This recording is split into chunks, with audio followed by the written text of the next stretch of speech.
মে দিবসের মূল যেটা হচ্ছে যে শ্রমিকরা তাদের ন্যায্যতার জন্য তারা আন্দোলন করেছে, সংগ্রাম করেছে, জীবন দিয়েছে। কিন্তু আজকে 2025 সালে এসেও দেখা গিয়েছে যে শ্রমিকরা তাদের ন্যায্যতা পায় নাই। কাজে আপনারা জানেন যে এই শ্রমিকদের ন্যায্যতা আদায়ের জন্য জাতীয়তাবাদী দল সবসময় সোচ্চার ছিল।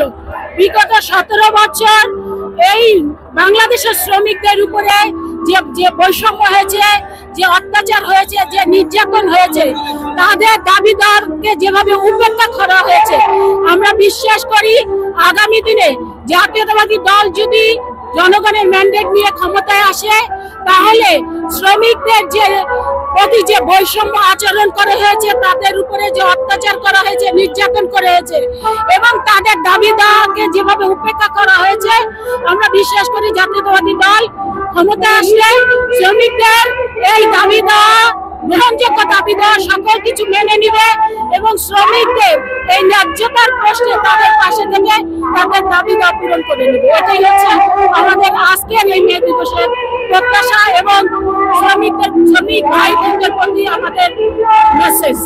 বাংলাদেশে আমরা দেখেছি নারী শ্রমিকরা অনেক নির্যাতনের শিকার হয়, তাদের অধিকার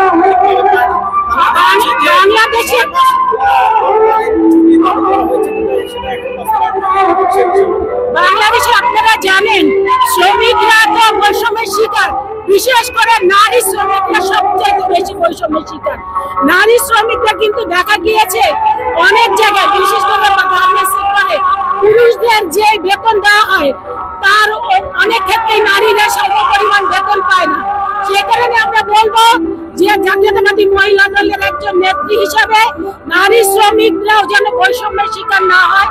পুরুষ ভাইদের সাথে সাথে নারী বোনদেরও যে সমস্ত দাবি দেওয়া আছে সেটা আমলে নিয়ে তারা তাদের ন্যায্যতার যে দাবিগুলো আছে সেগুলা বিএনপি পূরণ করে যাবে ইনশাআল্লাহ।